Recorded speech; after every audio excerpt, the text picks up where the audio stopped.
यूं अली बाबा और उसकी बीवी कासिम की बेवा और मर्जीना ने कासिम के कत्ल होने की किसी को खबर तक न होने दी। 3-4 दिन बाद अली बाबा अपने घर का सारा सामान उठाकर कासिम के घर ले गया। रात के अंधेरे में चुपके चुपके चोरों के गार से लूटी हुई अशरफियां भी कासिम के घर पहुंचा दी। वक्त आने पर उसने कासिम की बेवा से शादी कर ली। अली बाबा का बड़ा बेटा तिजारत की समझ बूझ हासिल करने के लिए एक अमीर सौदागर का शागिर्द बना हुआ था। अली बाबा ने उसे कासिम की दुकान पर ला बिठाया और कहा कि अगर तुमने सलीके से दुकान चलाई तो तुम्हें बड़ा इनाम दूंगा और किसी अच्छे घर में तुम्हारी शादी का बंदोबस्त भी हो जाएगा। अब अली बाबा को जिसके लिए दिन ईद और रात शबे बारात हो गई थी यहाँ छोड़ते हैं और चोरों की तरफ मुतवज्जा होते हैं कि उन पर क्या गुजरी। चोर चंद रोज के बाद वापस आए तो ये देखकर हैरान रह गए कि लाश गायब है। यही नहीं, उनके खजाने में भी काफी कमी आ गई थी। सरदार ने कहा, देखो जी, हमारा राज किसी को मालूम हो गया है। अगर हमने उस आदमी को सुराग लगाकर मार न डाला तो ये खजाना जो हमारे बाप दादा और हमने इतनी मुश्किल से और अपनी जानों को खतरे में डालकर इकट्ठा किया है, हमेशा के लिए हमारे हाथ से जाता रहेगा। पहले तो हम समझे थे कि जिस शख्स को दरवाजा खोलने का राज मालूम है उसे पकड़कर मार डाला है और कोई खतरा नहीं रहा, लेकिन आज हमें पता चला कि लाश भी गायब है और खजाने का कुछ हिस्सा भी चुराया जा चुका है। साफ जाहिर है कि जिस आदमी को हमने कत्ल किया वो अकेला ना था,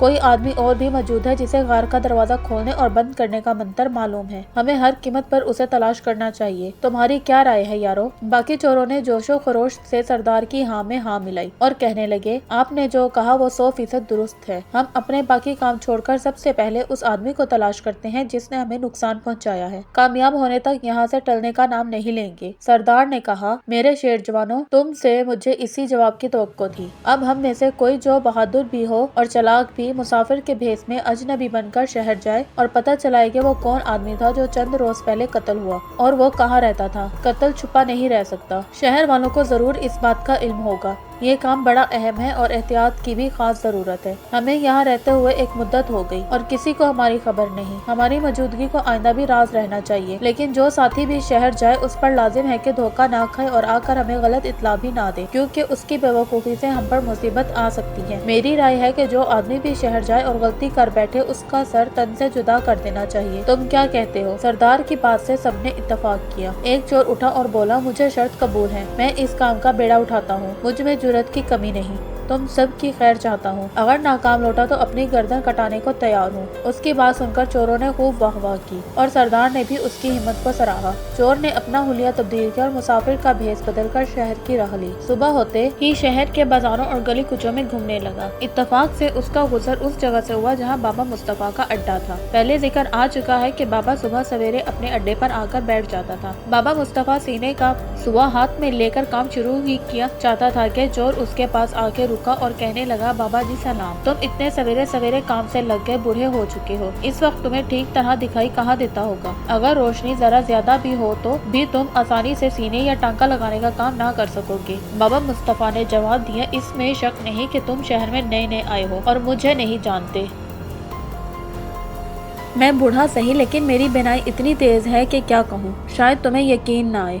थोड़े दिन पहले मैंने एक जगह 4 टुकड़ों में कटी लाश को सीकर सही किया। वहाँ इतनी भी रोशनी नहीं थी जितनी इस वक्त यहाँ है। ये सुनकर चोर खुशी से उछल ही पड़ा। सोचा कि लो, शहर में आते ही पहला आदमी जो मिला उसकी जुबानी सारी खबर मालूम हो गई। पूछगछ करने की नौबत भी ना आई। चोर ने झूठ मूठ हैरत जाहिर करते हुए पूछा, लाश को सिया? अरे ये क्या कह रहे हो बाबा, तुमने कफन सिया होगा। बाबा मुस्तफा ने जवाब दिया, नहीं, मुझे मालूम है कि मैंने क्या किया था। अगर मुझसे कुछ और उगलवाना चाहते हो तो नाकाम रहोगे। इससे आगे मैं तुम्हें कुछ नहीं बताऊंगा। चोर जान गया था कि इसका मकसद पूरा हो चुका। उसने जेब से एक अशरफी निकालकर मुस्तफा को दी और बोला, मैं तुम्हारा राज जानना चाहता भी नहीं। वैसे इतना बताए देता हूँ कि अगर तुम राज से पर्दा उठा दो तो बात हम दोनों तक ही रहेगी, किसी तीसरे के कान तक नहीं पहुंचेगी। खैर, अभी मैं सिर्फ ये जानना चाहता हूँ कि तुम चलकर मुझे वो घर दिखा दो जहाँ तुमने लाश को सिया था। बाबा मुस्तफा ने अशरफी चोर को लुटाते हुए कहा, मैं तुम्हारी मदद करने को तैयार हूँ, लेकिन कर नहीं सकता। असल बात सुनकर तुम्हें यकीन आ जाएगा कि मैं इस घर का निशान नहीं दे सकूंगा। एक जगह ले जाकर मेरी आंखों पर पट्टी बांध दी गई। घर के अंदर पट्टी खोली गई और काम खत्म होने के बाद दोबारा पट्टी बांधकर वहीं पहुँचा दिया गया जहाँ जाते वक्त पट्टी बांधी थी। तुम खुद सोचो कि उस घर का पता कैसे दूं। चोर कहने लगा, इस रास्ते का तुम्हें थोड़ा बहुत अंदाजा तो होगा। जो तुमने पट्टी बंधे बंधे तय किया। चलो उसी जगह पहुंचकर मैं तुम्हारी आंखों पर पट्टी बांध देता हूँ। शायद तुम्हें याद आ जाए कि किस तरफ गए थे और कहाँ कहाँ मुड़े थे। क्योंकि हर आदमी को काम की मजदूरी मिलनी चाहिए, इसलिए तुम्हें एक अशरफी और देता हूँ। मुझे किसी तरह बस वो घर दिखा दो। अशरफिया देखकर बाबा मुस्तफा के दिल में लालच आ गया। बड़ी देर तक उन्हें हाथ में लेकर गौर करता रहा क्या करना चाहिए। आखिर उसने बटुआ निकाला और अशरफिया बटुए में डालकर कहने लगा, मैं यकीन से तो नहीं कह सकता कि रास्ता मुझे ठीक ठीक याद है। खैर, जो कि तुम जिद कर रहे हो, घर ढूंढने में मैं तुम्हारी मदद करूंगा, इसलिए अपनी सी कोशिश करता हूँ। ये कहकर वो अपने अड्डे से उठ खड़ा हुआ और चोर के साथ चल पड़ा। चलते चलते वो उस मकान पर पहुंच गए जहाँ मर्जीना ने बाबा मुस्तफा की आंखों पर पट्टी बांधी थी। बाबा मुस्तफा ने चोर से कहा, ये है वो जगह जहाँ मेरी आंखों पर पट्टी बांधी गई थी और यहाँ से मैं उस तरफ मुड़ा था। चोर ने बाबा मुस्तफा की आंखों पर भी पट्टी बांध दी और दोनों चलते गए। आखिर एक जगह पहुंचकर बाबा मुस्तफा रुक गया और बोला, मेरा ख्याल है कि मैं यहाँ से आगे नहीं गया था। उसका अंदाजा दुरुस्त था क्योंकि वो ठीक कासिम के दरवाजे के सामने खड़ा था। चोर ने पट्टी खोलने से पहले जेब में से चाक निकालकर दरवाजे पर निशान लगा दिया। इसके बाद पट्टी खोली और पूछा, तुम्हें मालूम है यहाँ कौन रहता है? बाबा मुस्तफा ने जवाब दिया, मैं इस मोहल्ले का रहने वाला नहीं, मुझे क्या पता ये किसका घर है। चोर समझ गया कि बाबा मुस्तफा से मजीद कोई बात मालूम नहीं हो सकती। उसने बाबा मुस्तफा को शुक्रिया अदा करके रुखसत कर दिया और बगले बजाता हुआ जंगल की तरफ लपका। उसका जी चाहता था कि उड़कर साथियों के पास पहुंच जाए। उसे यकीन था कि उसकी कामयाबी पर तमाम साथी खुशी से नाचने लगेंगे। चोर और बाबा मुस्तफा को कासिम के घर के पास से रवाना हुए ज्यादा देर ना हुई थी कि मर्जीना किसी काम से बाहर निकली। जब वापस आई तो उसकी नजर उस निशान पर पड़ी जो चोर ने दरवाजे पर लगाया था। वो कुछ देर खड़ी गौर से निशान को देखती रही। उसने दिल में कहा, ये निशान वजह के बगैर नहीं लगाया गया। या तो कोई शख्स मेरे आका अली बाबा का बुरा चाहता है या ये किसी लड़के बाले की शरारत है। जो भी सही, अक्लमंदी का तकाजा है कि इस हरकत का तोड़ किया जाए। चुनाचा वो जाकर चाक ले आई और आसपास जितने भी मकान थे उन सब के दरवाजों पर बिल्कुल वैसे ही निशान लगा दिए, लेकिन इस बारे में अली बाबा से एक लफ्ज भी ना कहा। उधर चोर अपने साथियों से जा मिला और शेखी बिगाड़ने लगा कि किस तरह शहर जाते ही उस आदमी के घर को ढूंढ लिया जो उनके हाथों कत्ल हुआ था। साथियों के चेहरे खुशी से खिल उठे। सरदार ने चोर की जहानत और कमाल की तारीफ की। फिर वो चोर साथियों से मुखातिब हुआ, दोस्तों अब वक्त जाया नहीं करना चाहिए, तो हम सब मुसल्लह होकर शहर चलते हैं, लेकिन हम एक साथ शहर में दाखिल हुए तो लोगों को हम पर शक गुजरेगा। बेहतर यह है कि दो दो तीन तीन मिलकर शहर में दाखिल हों और बड़े चौक में जमा हो जाएं। मैं इतनी देर में इस साथी को जिसने घर ढूंढ लिया है लेकर मौके का मुआयना करने जाता हूँ। इसके बाद हम फैसला करेंगे कि क्या कार्रवाई मुनासिब होगी। इस मंसूबे को सबने पसंद किया और दो दो तीन तीन की टोलियों में बंटकर शहर की तरफ रवाना हो गए। सरदार ने उस चोर को साथ दिया जिसने घर का सुराग लगाया था। उस गली में पहुंचकर जहां अली बाबा रहता था, चोर ने खुश होकर दरवाजे पर चाक के निशान की तरफ इशारा किया। सरदार ने जगह को अच्छी तरह याद रखने की गर्ज से इधर उधर नजर डाली तो पता चला कि कई और दरवाजों पर भी इसी तरह के निशान लगे हुए हैं। उसने चोर से पूछा, ये निशान कई मकानों के दरवाजे पर लगे हुए हैं, तुम कौन से मकान के दरवाजे पर निशान लगा कर गए थे? ये सुनकर चोर बिल्कुल बौखला गया। उसे याद ही न आ सका कि असल में किस दरवाजे पर निशान लगाया था। उसने कसम खाकर सरदार से कहा, मैं एक ही दरवाजे को निशान जद करके गया था, मालूम नहीं दूसरे दरवाजों पर किसने निशान लगा दिए। गर्ज उसकी अकल जवाब दे गई और मकान का सुराग ना मिला। सरदार को हार माननी पड़ी। उसका मंसूबा बुरी तरह नाकाम हो गया था। उसने चौक में जाकर बाकी चोरों से कहा, बात बिगड़ गई है, शहर में ठहरने से कुछ हासिल नहीं होगा, अपने ठिकाने पर वापस चलते हैं। गार में पहुंचकर सरदार ने चोरों को सारा माजरा सुनाया और कहा कि हमारे साथी की जमात से हमें नाकामी का मुंह देखना पड़ा। सब ने एक जुबान होकर कहा, जिससे गलती हुई उसे मौत की सजा मिलनी चाहिए। चोर ने जो कौल का सच्चा था चुपचाप सर झुका दिया। उसकी गर्दन उड़ा दी गई। ये तो हो नहीं सकता था कि चोर हाथ पर हाथ धरे बैठे रहते। खजाने के छिन जाने का खौफ उन्हें चैन का सांस कब लेने देता था। अगले दिन एक और चोर उठा जो खुद को बड़ा चालाक समझता था। कहने लगा, अब मैं शहर जाता हूँ, हरगिज वो गलती ना दोहराऊंगा जो मेरे साथी ने की थी। तुम देखना, मैं चुटकी बजाते ही सुबह जगह ढूंढ निकालूंगा। वो रवाना हुआ और शहर में सबसे पहले बाबा मुस्तफा से मिला और पहले चोर की तरह से अशरफियां दे दिलाकर रास्ता दिखाने वाला बनाकर अली बाबा के मकान तक जा पहुंचा। उसने लाल रंग के चाक से दरवाजे पर ऐसी जगह निशान लगाया जहां आसानी से नजर ना जा सकती थी। इत्तेफाक से जरा देर बाद मर्जीना किसी काम से बाहर निकली। जब वापस आई तो उसने लाल चाक के निशान को देख लिया। وہ اس قدر کایا تھی کہ ہر کوئی شے اس کی نظر سے چھپی نہ رہ سکتی تھی۔ وہ سمجھ گئی کہ یہ نشان پچھلے نشان سے مختلف نہیں اور کسی غلط مقصد کے لیے لگایا گیا ہے۔ اس نے لال چاک لے کر اس قسم کے نشان آس پاس کے مکانوں کے دروازوں پر بھی لگا دیے۔ چور نے غار میں جا کر ساتھیوں کو بتایا، میں بڑی احتیاط سے لال نشان لگا کر آیا ہوں، اور وہ بھی ایسی جگہ جہاں آسانی سے نظر نہیں جا سکتی۔ اس دفعہ ہم میدان مار لیں گے۔ چوروں اور سرداروں کو بھی یقین آ گیا کہ کام سنور گیا ہے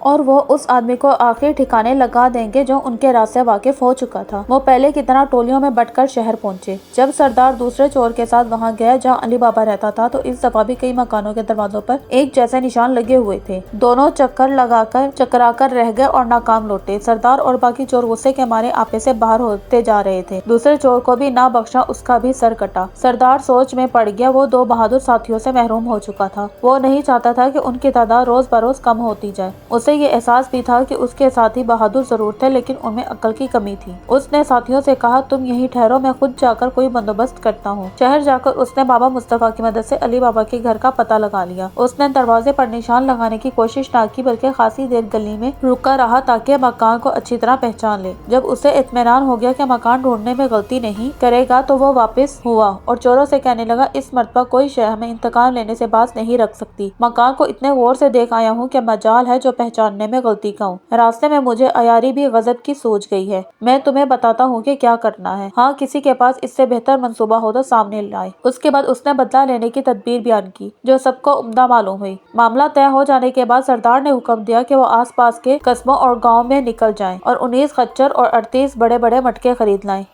ایک مٹکے میں کڑوا تیل بھرا ہو۔ 2-3 دن بعد چور خچر اور مٹکے خرید لائے۔ سردار نے 37 مٹکوں میں چوروں کو چھریاں اور خنجر دے کر بٹھا دیا۔ مٹکوں کے منہ پر جو کپڑے باندھے ان میں ذرا ذرا سے چھید کر دیے تاکہ چور آسانی سے سانس لے سکیں۔ مٹکوں کے باہر تیل مل دیا۔ خود سوداگر کا بھیس بدل اور کپڑوں پر کہیں کہیں تیل کے چھینٹے ڈال دیے۔ جنگل سے ایسے وقت خچروں کو لے کر روانہ ہوا کہ شہر میں قدم رکھنے تک شام ہو جائے۔ یہ بات بھی اس کے منصوبے کا حصہ تھی۔ گلیوں میں گھومتا گھومتا وہ خچروں سمیت علی بابا کے گھر کے سامنے جا پہنچا۔ اس کا ارادہ دروازے پر دستک دینے کا تھا لیکن اس کی نوبت نہ آئی۔ علی بابا ہوا کھانے کی غرض سے دروازے کے باہر بیٹھا تھا۔ سردار نے خچر روک لیا اور بڑی عاجزی سے بولا، میاں صاحب، میں بڑی دور سے تیل لے کر آیا ہوں، کل منڈی میں بیچوں گا۔ اندھیرا ہو گیا ہے، شہر میرے لیے ان جانا ہے، سمجھ میں نہیں آتا راہ کہاں بسر کروں۔ اگر آپ مہربانی کریں اور اجازت دیں تو یہ خچر جن پر تیل کے مٹکے لدے ہیں آپ کے گھر میں باندھ دوں، کسی کونے میں پڑ کر سو جاؤں گا۔ اگرچہ علی بابا چوروں کے سردار کو دیکھ بھی چکا تھا اور اس کی آواز بھی سن چکا تھا لیکن ایک تو شام کا اندھیرا، دوسرا حلیہ بدلا ہوا، وہ اسے پہچان نہ سکا۔ کہنے لگا،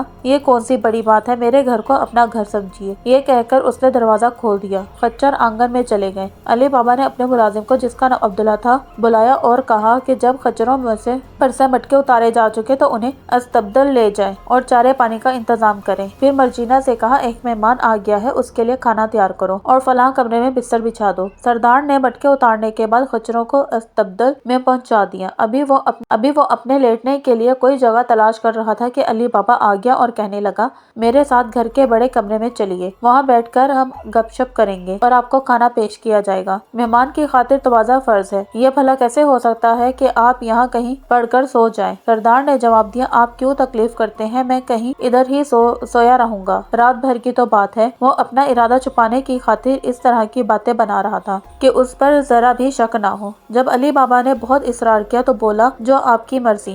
لیکن دل میں خوشی ہوئی کہ اتنی آسانی سے علی بابا کو الو بنانے میں کامیاب ہو گیا ہے۔ گھر لے جا کر علی بابا دیر تک سردار کے پاس بیٹھا رہا، اس کا دل بہلانے کے لیے طرح طرح کے واقعات سنائے۔ جب سردار کھانا کھا چکا، علی بابا یہ کہہ کر رخصت ہوا کہ اگر مزید کچھ درکار ہو تو بلا تکلف مانگ لیجیے گا۔ علی بابا کے اٹھتے ہی سردار بھی اٹھ کھڑا ہوا اور بولا، ذرا خچروں کو دیکھاؤ۔ علی بابا نے باورچی خانے میں جا کر مرجینا کو دوبارہ تاکید کی، مہمان کا خاص خیال رکھے اور کہا، میرا ارادہ ہے کہ کل صبح سویرے اٹھ کر حمام ہو آؤں، نہانے کے بعد کپڑے بدلوں گا، تم میرے لیے نیا جوڑا نکال کر عبداللہ کو دے دینا، حمام سے آ کر یخنی پیوں گا، یخنی تیار رکھنا۔ ادھر سردار آنگن میں پہنچا تاکہ ساتھیوں کو ہدایت دے سکے۔ پہلے مٹکے سے 37ویں مٹکے تک اس نے ایک ہی بات دہرائی، سونے کے لیے مجھے کمرہ دو، اس میں کھڑکی ہے، جب میں دیکھوں گا گھر کے سب لوگ سو گئے ہیں تو کھڑکی سے چند کنکر مٹکوں پر ماروں گا، جیسے ہی کنکروں کے مٹکوں سے ٹکرانے کی آواز سنو تو مٹکے کے منہ پر بندھے کپڑے چھریوں سے چیر کر باہر آ جانا، میں بھی آ ملوں گا۔